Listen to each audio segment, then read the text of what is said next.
Hi, folks. Welcome to another episode of Film Study. This is Ken McKusick, and we're back for part two of the discussion of the defense. Joining me again is Childs Walker. Childs, how you doing? I'm doing okay. We drowned some sorrows in part one, and we'll drown some more in part two. Yeah, a lot of stuff. Some good points made by Childs about a number of things. But one of the key questions we tried to dig into a little bit was whether or not this defense was fixable, whether there are changes they can make on the fly. We saw them do it in 2019 and work miracles. We saw them bring in Roquan Smith at midseason and thoroughly transform the defense at what I think we look back on now as relatively small cost. When you say a second-round pick and a fifth-round pick for Roquan, they paid up extra to basically have the Bears take a chunk of his salary, so they could bring him on. But I think it's worked out for the Ravens. I mean, certainly in terms of that year, it worked out smashingly well. I mean, the Ravens then obviously doubled down on that by making a significant investment in Roquan as a long-term centerpiece of the defense, and that has also worked out pretty well. Although he is very expensive for the position that he plays, so he needs to be an elite producer to justify that contract. And I'm sure that's a conversation that we'll be having as we get toward the end of this year and we look toward the offseason. But yes. Yeah, he's got a couple of $30+ million cap years over the next two. All alternatives are bad, basically, because they only save about $7 million while taking on a lot of dead cap, about $25 million or so in next year alone. But then in 27, it does look like he's a very likely cut if they don't extend him somehow. So it's really, I think, would you agree the most likely thing is at this point they probably extend Roquan, or do you think that they probably let him walk? I wouldn't say it's dramatically one way or the other. I guess I would lean a little toward extension right now. But again, I mean, it's a lot of money, and if he's not elite, given some of the other stuff that they're going to have to figure out, I don't think it's a given that he doesn't walk. Sure. And I guess even to go through the act of extension and to really have the money for it, they probably got to restructure Lamar Jackson to get a lot of deals done. But that's the real tough nut to crack. The biggest domino, yes. Yeah. And how motivated is Lamar to do that? We'll find out. If you had to say right now, and I know a lot of people are already talking about putting memes up or pictures up of Lamar Jackson in a Dolphins uniform, do you think there's a reasonable chance that he plays out his last 2 years with the Ravens after this year and then leaves? No, I think that's still really unlikely.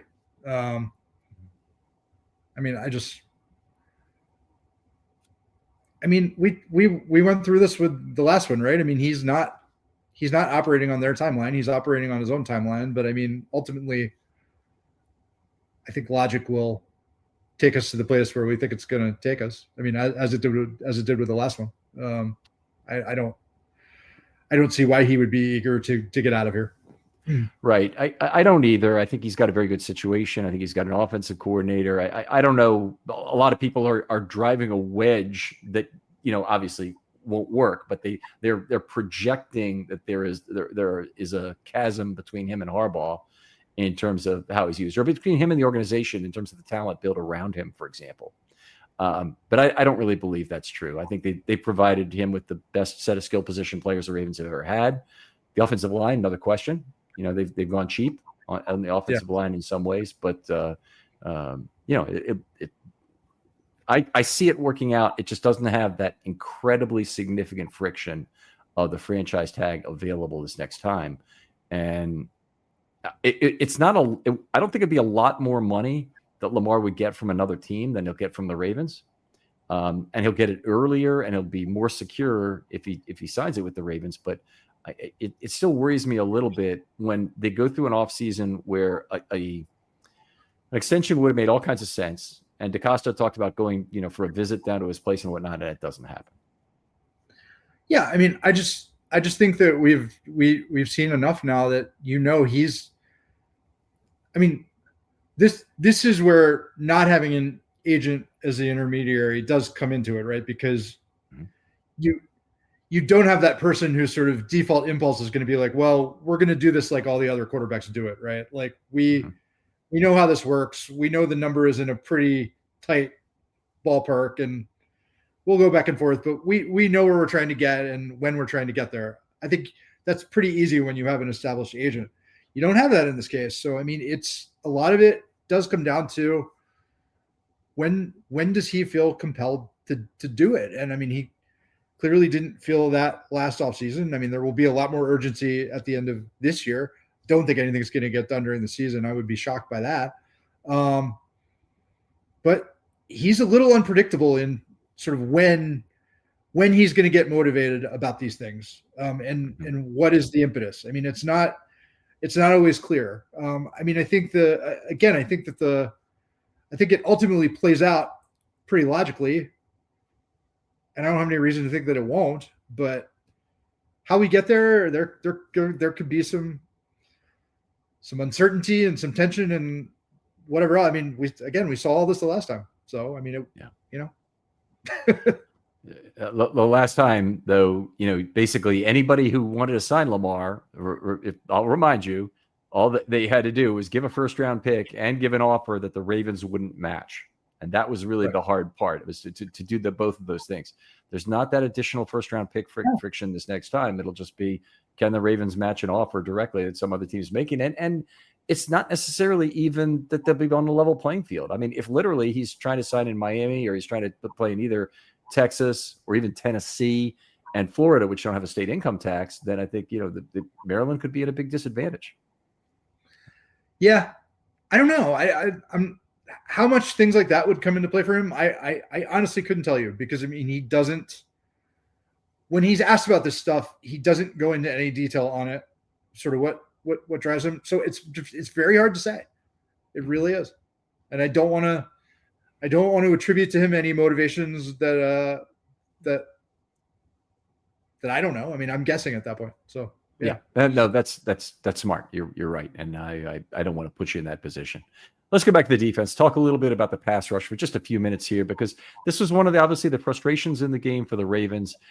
They allowed 11 ample time and space opportunities for Goff, which was 39% of the plays. By the way, that's quite high by today's standards. Usually teams are much better at getting to the quarterback within 3 seconds, but that's 3 seconds ability to step into the throw. Those 11 plays, he had 102 yards and 9.3 yards per play, which sounds like a lot. 8.5 is about average, but this was the whole frustrating thing about Goff. Goff was a little bit above average in every single category here. And he was about 18 yards above the standard on those 11 throws. Then there were ball out quicks. There were 7 of those, 25%, threw for 55 yards on those, 7.9 yards per play. Another 13 yards above the standard. He chiseled out of the Ravens defense that way. And he's pressured on 10 plays. And I know a lot of people think there weren't, you can't find me 10 pressures on that. Well, I'll show you exactly where they were if you're interested. But 45 net yards on those. Now, the expectation is 3.5 yards per play on those. And he got 4.5. So he's 10 yards above expectation on those. And his total is right around 40 yards above expectation in total. I have 30 here, but I'm looking at these 3 numbers. They certainly add up to 40. It might be 30. I might be wrong on that first number, how I've added it up. Anyway, frustrating thing about Goff, and we're going to get to some of the pass rush numbers by number as well, is that he's just very consistent, beating you somehow with little dink and dunk passes, and some of them deeper in the middle of the field between level 2 and 3 to take advantage of your linebackers and take advantage of your safeties. Right, and it all adds up to kind of what we said at the top of the first hour, which is that in the big picture, nothing that they did seemed to discombobulate him. I mean, as you said, there's probably more pressures than people would think, just having watched the game. And I think that's partly a credit to him. He didn't seem that affected by it.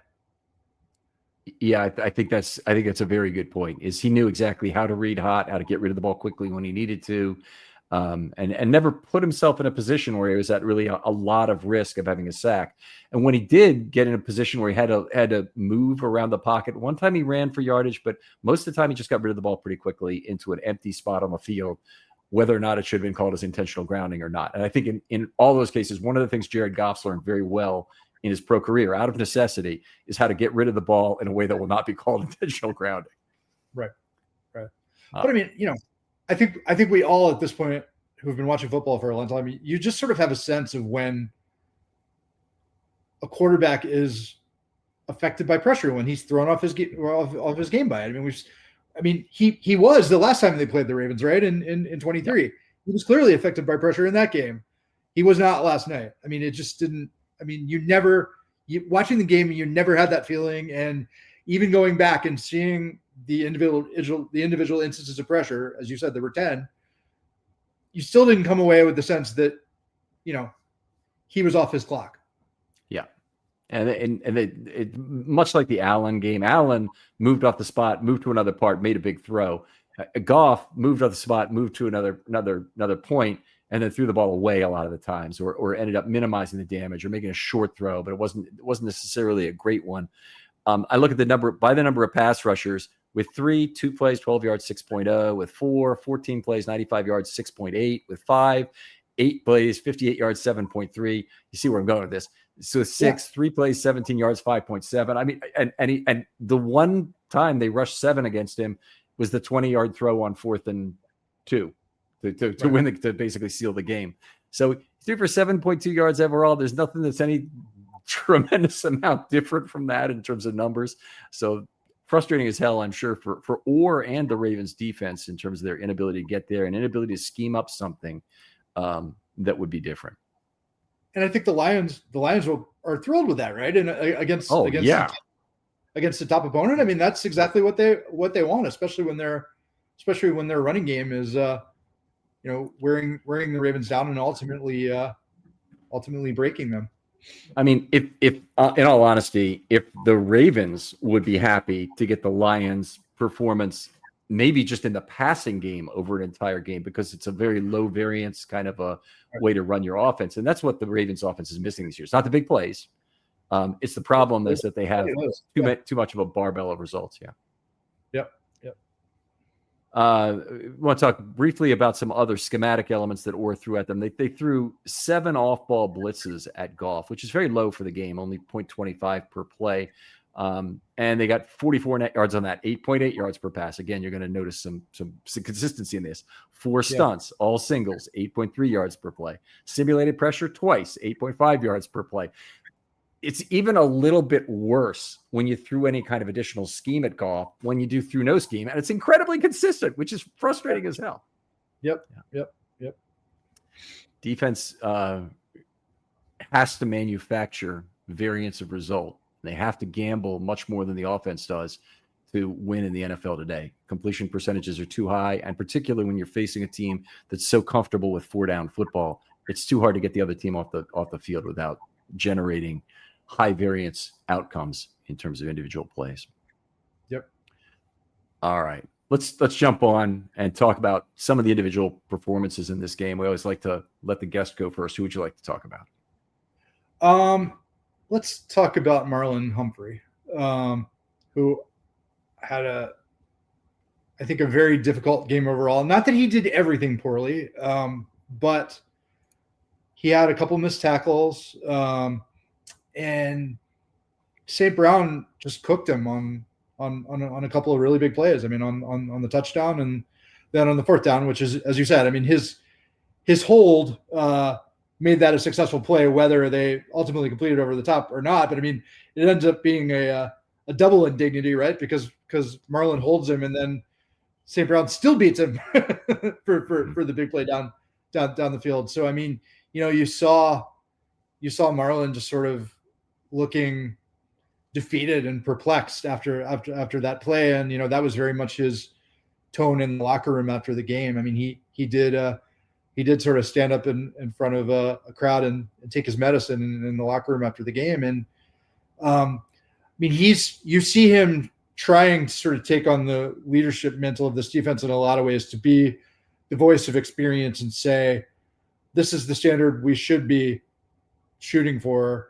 And then after games like this, being the one to say we're nowhere close. And I think last night he said, we're just not very good right now. the problem with that is, of course, that he's part of that. I mean, he's not played to his standard this season. This is not the only game in which he would have said that.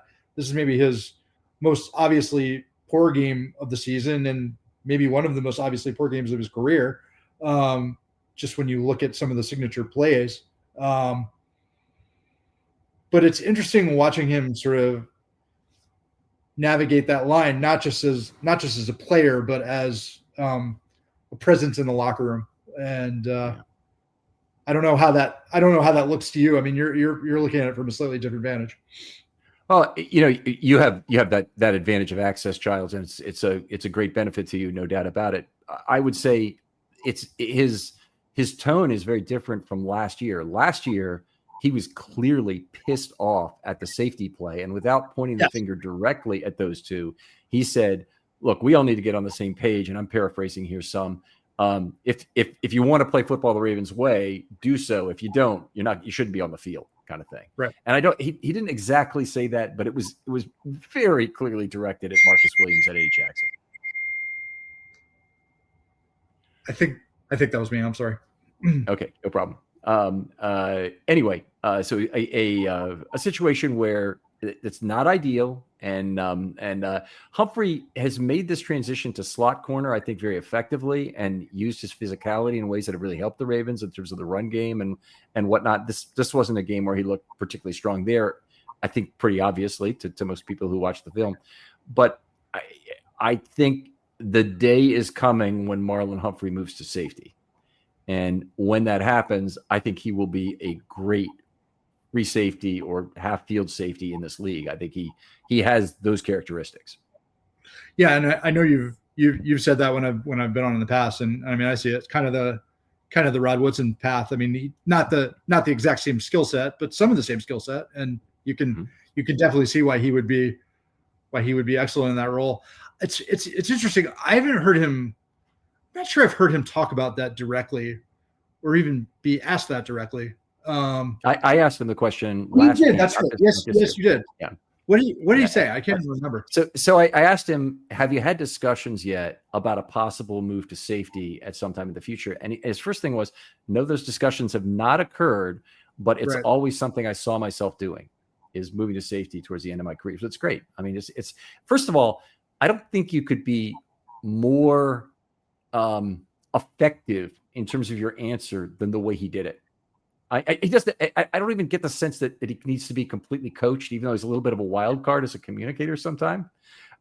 He's a guy that really was very thoughtful about this thing. And he knows every cornerback loses a step eventually. And when they do, moving to safety can be a great thing. He had a year last year that would tell you he's going to be able to play safety very effectively. Yeah, I think he's the most insightful quote on the team when he chooses to be. I'm not even sure it's close. I mean, and not just in terms of talking about himself, but in terms of summing up where the team is. I guess yeah. Part of the question though is, if he's going to be in that role that we've seen him in primarily this year, when they come up against an elite receiver who likes to come out of the slot like St. Brown, is he overmatched? He was last night, and I mean it's at least something to worry about. Now, not many teams have a guy who's on that level, but it's something to keep an eye on. I mean, the Ravens don't really have another answer for this year at that position. So Jair Alexander, maybe at his best in the past, might have been a guy you'd be tempted to move into slot to do that, but he's typically been an outside corner for his career, so I'd expect that to be the way things play out for him when he's on the field for the Ravens. And I know they've said that they feel like Awuzie could do that if they needed to ask him to do it, but I mean, that certainly has not been his traditional role either. So, I mean, and there's no reason to think that Marlon won't play better than he has so far and than he did last night. I mean, he's had rough patches in his career before and has bounced back. I mean, he had a very good year overall last year. I mean, you look at him, I mean, he's in tremendous condition. I mean, I don't think his dedication to football can ever be questioned. I mean, even on that long run last night, I mean, he was sprinting down the field as hard as he possibly could to try to keep it from getting in the end zone. Right. So it's not a lack of effort or care. It's just that's a great point. I mean, the guy has just been out with a groin injury, and just right. at the end of the Cleveland game, you see him on there doing these groin injury exercises, basically on the sideline, and then he chases down, a fast running back, or at least I thought a fast running back, from long distance to make that tackle on Montgomery. That was impressive. Yeah. All right. Like Humphrey's performance too. The guy I liked even better is Wiggins, who now, and the Ravens really need this, appears to be flexing some of his star power. And he was one of the Ravens I thought that was just outstanding in this game. They only threw at him 3 times the whole game. They had 1 reception. It was for 0 yards. It was 4 yards behind the line of scrimmage, and he tackled the guy basically right at the. I don't think he made the tackle. He turned the guy 360 degrees in about as good a missed tackle as you can have. And then somebody else came up and took him down then. But whenever you retrack a skill position player like that, you don't really deserve a missed tackle for that. That's, you completely blew up the run, or blew up the pass in this case. But he looked good. I thought Wiggins has looked outstanding, and he's looked really outstanding finding the football when he needs to, reaching across the body, using his makeup speed to do it. The 2 plays he had on Tesla, the one where he reached across his body for the PD, and then also the one on the right sideline where he had him covered and Goff had to throw the ball away. I thought just outstanding plays. No, I think he's pretty clearly their best corner at this point already. And, I know they had there was a lot of belief in the building that, he would take the step this year and, maybe even be a sort of a fringe Pro Bowl candidate kind of player. And I mean, you can certainly see that. You can certainly see that potential. And I guess the good thing to my eye is that I don't think his lack of physicality is biting him in any obvious way when I watch him. I mean, he's not going to make dynamic hits in the running game, but he doesn't need to. That's not his role. And I mean, if there was a worry about him coming in, it was that, I mean, traditionally the Ravens have sturdy corners, right? I mean, he's tall and long, but he's not going to be a traditional sort of physical body you up kind of corner. But I just don't see that limiting him very much at all right now. Yeah, it's not. He's allowing under 5 yards per target right now, which is unbelievable. That's rarefied air for a corner. There might be, 1 or 2 guys in the entire league that might be that good for a season. So that's been simply outstanding. I'm sorry, it's your turn to pick. Well, I guess we can stick with the secondary for now. We haven't talked very much about Kyle Hamilton. I mean, obviously we've talked about ways in which he could be moved around as a solution to some of the Ravens' problems, which is always the conversation with him, of course, because he can do so many things at a high level. He's the best player on the defense. I don't think many people would argue with that at this point. Mm-hmm. I thought he had a very poor game by his standards last night. Again, I wouldn't say that he had the obvious blown play that sort of lost them the game. It wasn't that kind of thing. But he was just, and he kind of said this when he was on the podium afterward. I mean, everything was just a little bit off. I mean, he wasn't getting the plays as quickly as he normally does. He wasn't the force as a tackler that he normally is. I don't know that he ended up with any actual misses in charting it, any missed tackles, but he came away feeling that he didn't make the impact that he usually does and that he expects to that way. And it was the kind of night where they could have used a great game from him, obviously. And this was I thought one of his lesser games. Yeah, it was. He got called for, kind of a ticky-tack penalty during the game too, which is unfortunate. That certainly cost him in terms of the value he provides the team. But beyond that, I thought that he was part of the issue of what was going on between level 2 and level 3 to get some players free there. The linebackers have a part they play in it to be certain, and they often get charged with a target if you're looking at a PFF target for the thing. So you might see a lot of that going to the linebackers. But some of that is the safeties not being able to come up and make plays.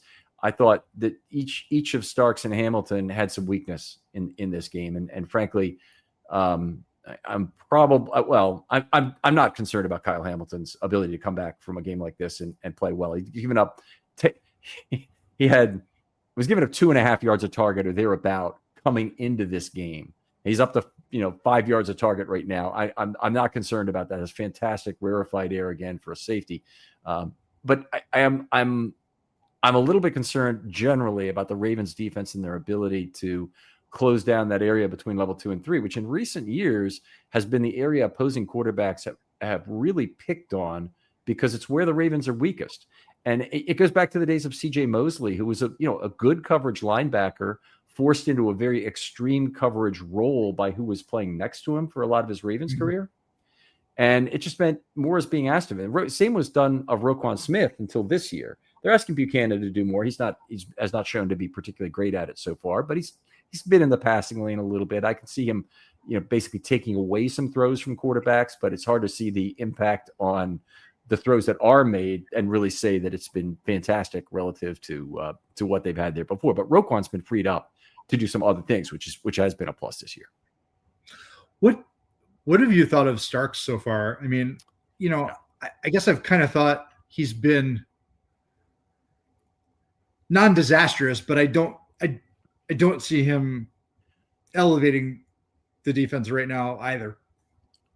All right. Well, you can go almost to any player in the Ravens secondary if you're not talking about Nate Wiggins and say he didn't have a good game yesterday. So, right. So that's part of the things. But boy, Starks, the tackler, made some really big mistakes yesterday. A lot of bad angles to the ball, including on the 72-yard run. He was a big part of why it went so far.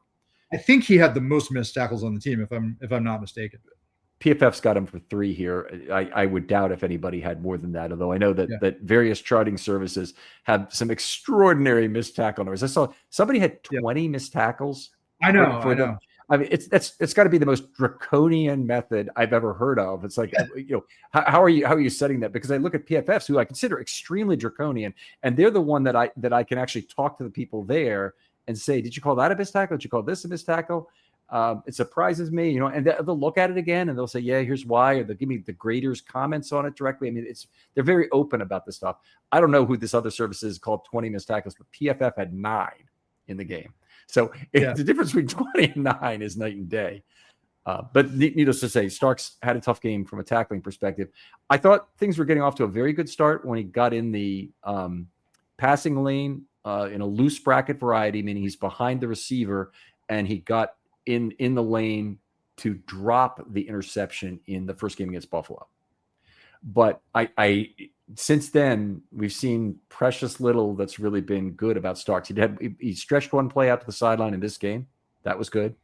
But there hasn't been a whole lot that he's done on the field that's been exceptionally good. And the Ravens, the position they need him to play, is really free safety. It's not the Kyle Hamilton spot. Where you really want the guy to be the jack of all trades, move him around as you will transform the defense from that perspective. That's what he was at Georgia, and it's just not what the Ravens need exactly. They need a free safety who could lock down that post and play exceptionally well on half field when they need him to. Yeah. All right, so it's your turn. I think Starks was the guy I was bringing up in a roundabout way after you talked about Kyle Hamilton. So you're up. Gotcha. Let's see. I mean, I feel like we probably talked about Travis Jones enough already, right? I mean, is there much more to? I don't think there's too much more to say there. From this game, I know from the first show, and just to remind people, please go back and listen to that. But you mentioned that he wasn't having a great game before he left. Right. He did have a couple of pressures, as I scored it, 2. Specifically that were within 3 seconds. Sometimes you'll get credit on PFF for a pressure where you're chasing the quarterback after the 3 seconds is up, and he may have a couple in there because they have him for 4.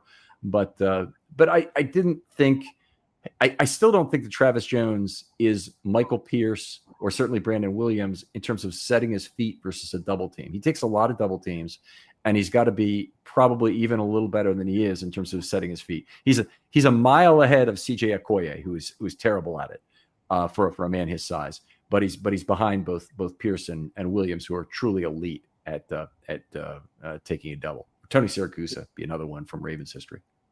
Yeah. Um, I mean, we didn't talk about we haven't talked about Awuzie much. Again, I don't know. I have not had a lot of complaints about the way that he's played. I mean, I think he's basically met expectations. I mean, he's been forced to take on a full load with Jair not in the mix, and he's been pretty solid. And I mean, he's been out there. I thought he was certainly not part of the problem last night, and they kind of. I mean, they signed him to be a guy that they could stick on the outside and have be not part of the problem. And so, I mean, I think that's one again. If you're putting people on the positive side of the ledger from last night, he would be part of that group for me. Yeah, I didn't think he was bad. Certainly, they had their way with some of the Ravens defensive backs, but I think if I had to pick the three that were in the most trouble, it was certainly the guys who were playing closest to the center of the field, which was bad because the other guys playing in the center of the field didn't really play that well either.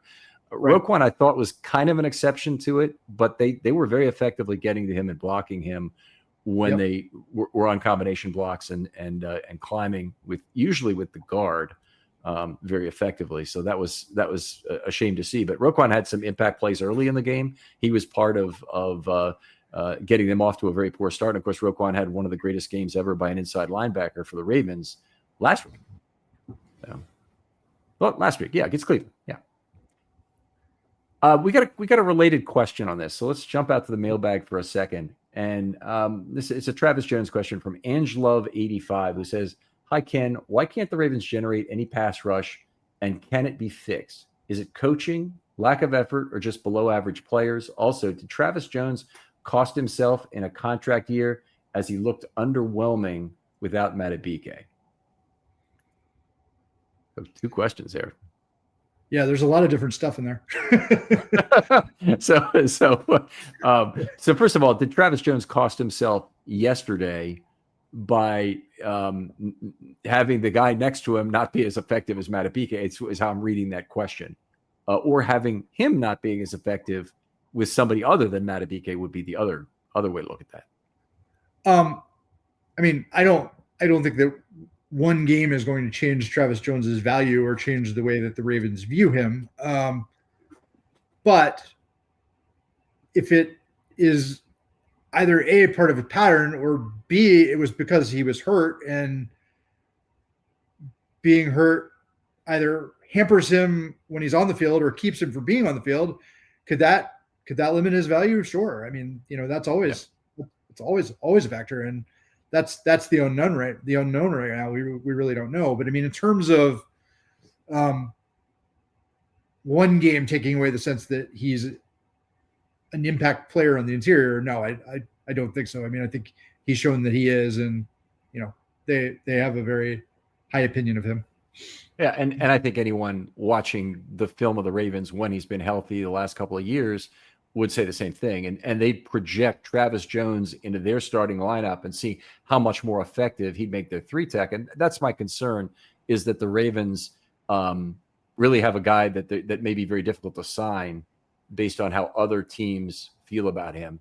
And all the non-tampering that probably is going on out there, where his agent is kind of feeling around and trying to figure out what he's worth on the open market from various sources, may make it more difficult. I hope that they can come to an arrangement with Travis Jones, but it probably, if anything, I think the biggest issue is he hurt? He's cost himself some money if he got hurt, and not through any fault of his own. Don't get me wrong. Right. I'm not an insensitive asshole, right. but or at least not for that reason anyway. But this is something where Travis Jones, it happened to Brent Urban, where he got injured just at the wrong time before he cashed in terms of a really nice payday, and he never recovered it. He made a little bit of money in the National Football League, but and we've seen it. I mean, these types of defenders, when they really get paid, it's usually because they have a big year in that fourth year, right? I mean, that is the formula to get paid in a big way at that position. I mean, Madubuike being the classic case, of course. So it's a huge year for Travis Jones because, I mean, we know his impact, but I mean, and I mean, certainly football people from other teams will be able to see it in a hurry when they look at the film. I mean, I'm not suggesting this will be lost on them, but I mean, his sort of top line stats are not going to blow you away and demand a $90 million contract, right? I mean, that's not, he's not that kind of player. He's not going to have the Matabike production from 2 years ago. So, I mean, you know, he needs to be out there healthy, putting good film down, because I mean, the most superficial stuff is not going to scream star.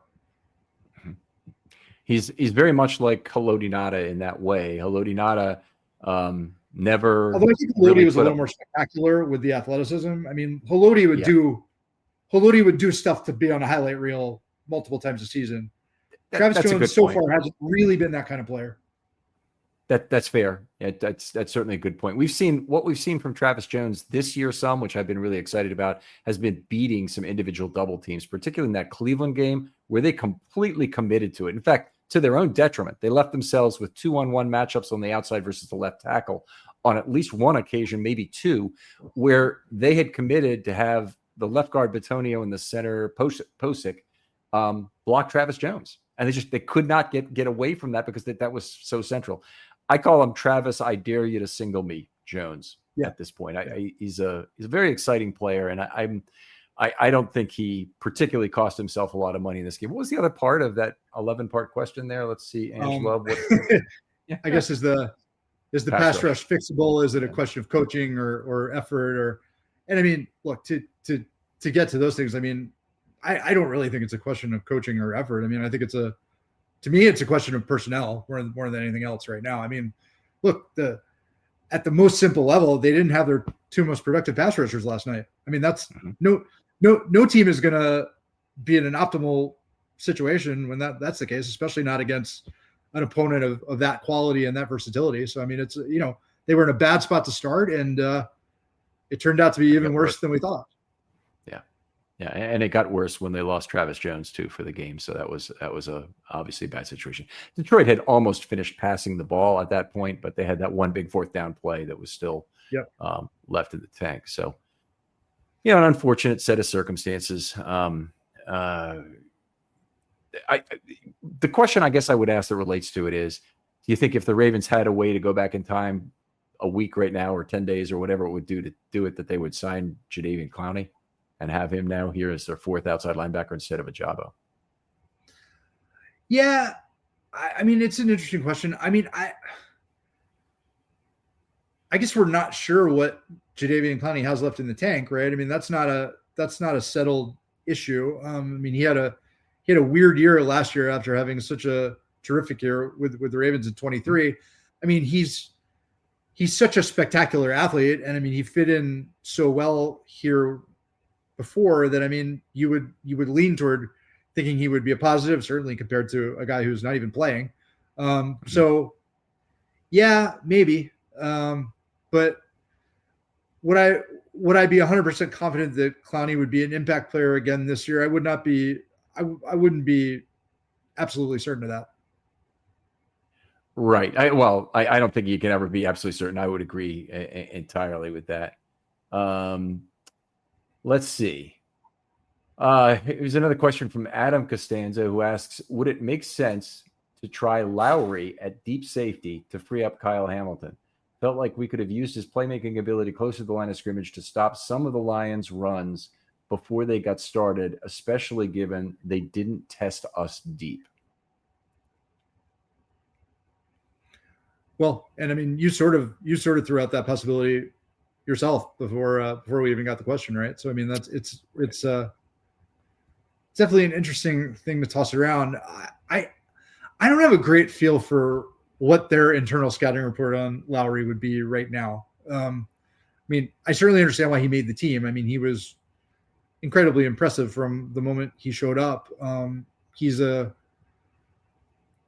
very smart, determined kid, and I mean, he's a person who's very easy to root for. And I mean, he did nothing but make plays in the summer. But whether what they've seen tells them that they want him out there for 50 snaps on the back end, I mean, so far the evidence says they're not there in their thinking. And it's really hard to think mean, how much better off would they be right now if they had Ardarius back there? But there's nothing to be done about that. So I don't know. I mean, another guy, injury, the it's worst time for him. Yeah, it's terrible. It's terrible. I mean, both for him and for the team. But it's I think it's going to become a more frequent topic of conversation if they have more games like yesterday. I'll put it that way. I think you're on the right track. I don't think we're there yet in terms of them making that decision. Okay. All right. Well, it took them 10 games last year to make really titanic changes in the secondary, and they weren't changes that were obvious to people. Putting Kyle Hamilton on the back end definitely reduced his value.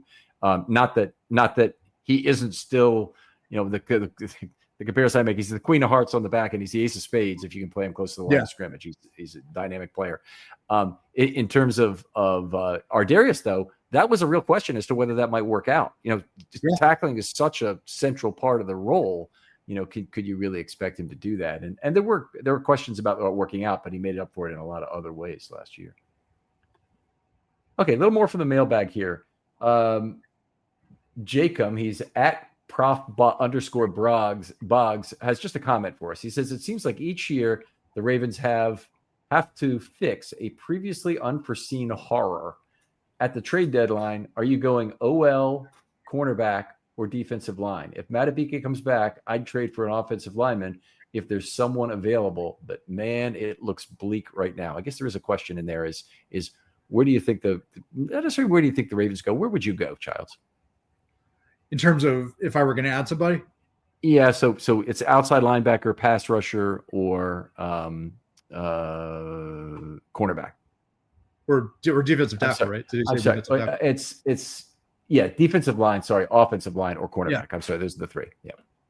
I'm always skeptical about adding useful offensive linemen in season just because they're so scarce around the league. I mean, they're just very hard to find. And teams are not, if teams have serviceable linemen, they're not letting them loose. So I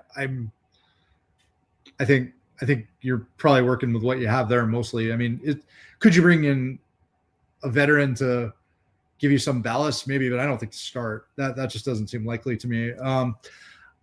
I guess right now, just because of the worry about Madubuike, I would say a useful defensive lineman would serve the most immediate need. But I mean, I guess that and an outside linebacker, it's kind of 6 of one, half dozen of the other. I mean, they really need both. So I mean, it's could you find a player that you think could legitimately help you at either? I mean, I don't think one is a vastly greater priority than the other. I think they're both, they're short of both now. I mean, that said, it certainly seems like Van Noy will be back. Maybe not against Kansas City, but that feels like a 2 or 3 week thing. Whereas Madubuike has a much greater uncertainty. Madubuike also a more important player, but a much greater uncertainty. They've kicked the can down the road a little bit on the IR decision, it seems to me, because they really had some good reasons to make the moves this week with Zaire Mitchell-Payton coming up on his 3rd elevation, which they might have wanted to conserve because he might be back down on the practice squad even if he came to the 53. But now they have to make that. They kind of have to make that decision. It looks like likely is probably. Would you guess Kansas City for him, or would you guess one more game even? No, I would expect him to play this week. Okay. I mean, nobody has said that definitively, but I expect him to play this week. Yeah. Okay, that's where I am too, based on 3 limiteds last week. Is to certainly hope that he would be back. So Ricard, I don't have any reason to believe. I don't have any timetable at all. In fact, I think the Ravens have been as open as they probably know it to be in terms of the thing not progressing at the rate they hope. And they just that's almost, it's not quite as menacing as the Madubuike thing, but with Ricard, them not knowing, at this point, is pretty darn crossroady times in his career for this to be the case. So, next year, I mean, the Ravens may decide Lucas Scott is the guy, and they want to just move on from Patrick Ricard. And if he misses 2/3 of the season, I think that the impetus is going to be pretty strong to do that. Yeah, I mean, every season is a crossroads season for Patrick Ricard, and I mean, he's a smart guy. He understands that, and I mean, his he's had injuries. I mean, there's been small indications that, his body is wearing a little bit, in the last few years. And this seems to be another one, in that it was an injury that they were not apparently concerned about when it happened, but it has become this sort of mystery box where they haven't seemed to know when he might get back on the field either. So, they could use him. Yeah. He's one of the big pieces missing. Obviously, having a higher quality in the offensive line would be a big deal, but he's the point of attack weapon. He's the tip of the spear the Ravens have on a lot of run plays, and having him back would bring back or would reduce the variance in offensive result a lot, I feel like. So it's something that I would really like to see back sooner rather than later. They just, as much as Zaire Mitchell-Payton, I think, has been a kind of a pleasant surprise for what he's done on the field, he's not at all a receiving threat, and neither is Ricard, basically. And he's not nearly the blocker that Ricard is either, which is obviously the more serious factor. Yeah. I mean, you don't feel him on the field. Yeah. Throughout the game. I mean, you feel Ricard when he's playing, you know he's there and you know what he's doing. There you go. All right, got one more here, and then I think we'll wrap this up. But Spencer Peterson says, Ken, is it just me, or does it seem like Owe is getting held blatantly on replay more than any other player? I'll try and answer this first, but I'd like to hear your thoughts on this too, Childs. Is that I think Owe, probably because he's mildly slippery and somewhat powerful, probably does look that way. The guy I think is probably going to show that more is Mike Green, because his natural style of play is one where he's going to dip a lot. He's very bendy and getting low. That's not really Owe's game as much. Owe will try and power his way through the half man move, but that it's not something that he does get held, and maybe more than that, he asks for the hold more than others. But I think Mike Green is the player we're going to notice getting held the most the rest of the year. I was going to say Owe certainly feels that he's being held and not called. Yeah. I can't say that when I watch him that I'm thinking that over and over. I mean, not particularly more than any other edge rusher of his caliber, I guess. I guess Mike Green is an important guy that we didn't really talk about directly. I don't know if you want to talk about him quickly before we wrap. I mean, he's obviously become far more important with their lack of depth at that position right now. I mean, played more than 50 snaps last night. I mean, I'll be honest. I thought he would have made a couple of splash plays by now, and he really hasn't. I mean, he hasn't. He's had some fine reps, and again, I don't think he's been awful. I don't think he looks like he shouldn't be out there or anything like that. But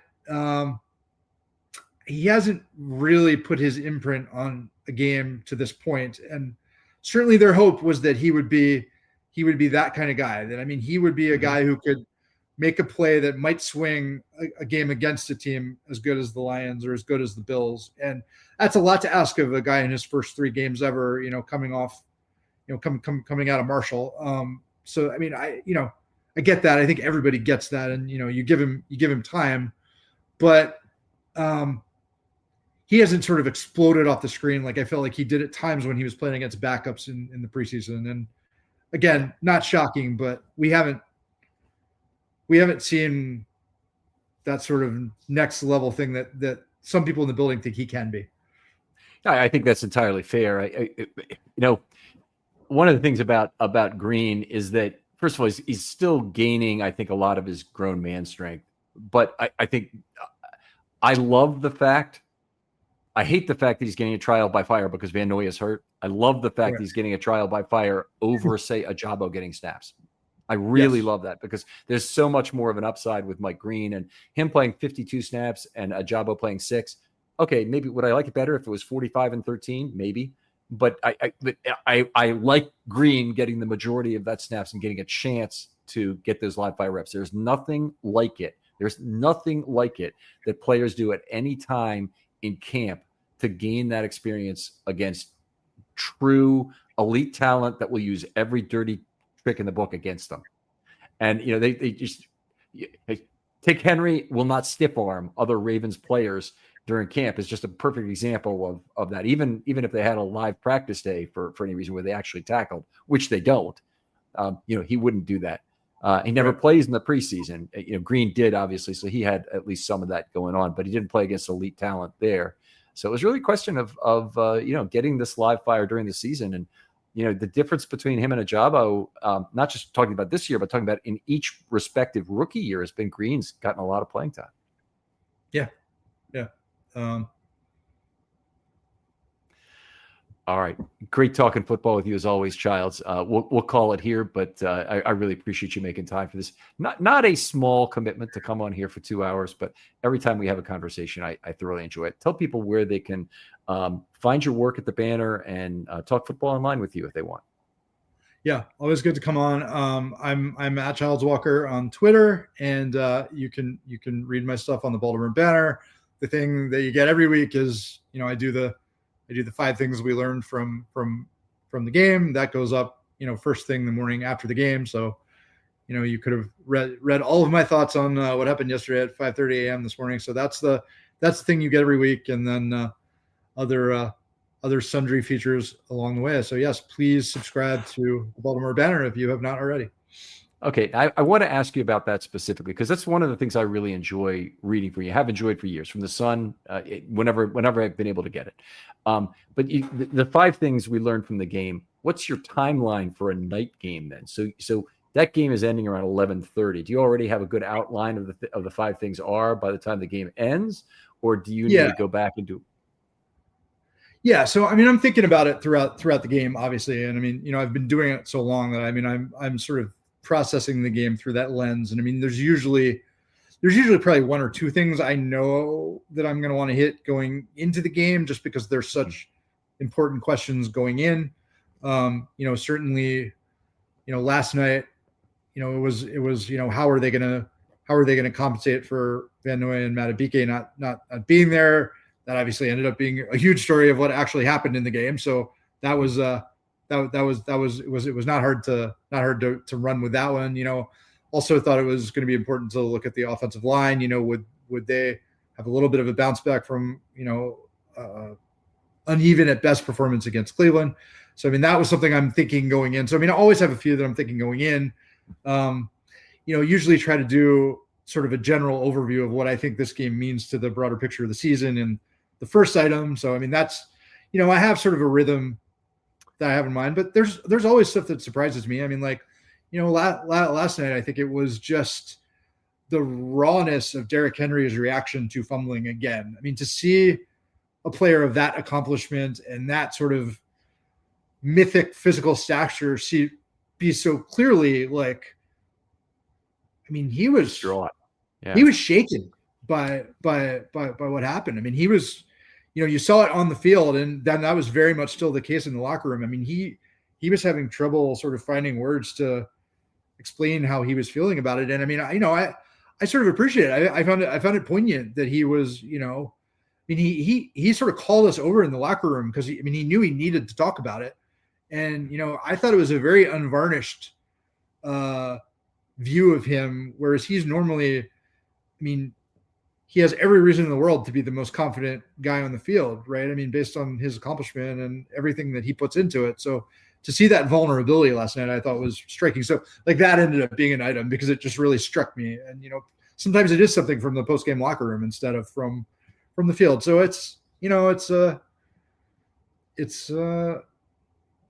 I've been doing it a long time, so I sort of know him when I see him, I guess. Okay, that's very cool, and thank you for the insight into your process. I think people certainly will enjoy that. Other folks out there, if you're thinking about being on a film study short, I always will have spots open for that. Oftentimes I can record a show or 2 per week. There's a bye week coming up. We'll have an opportunity to do maybe up to about 4 of them. Get your ideas to me. I just want, maybe 3 bullet points about what you'd like to talk about, what you're passionate about.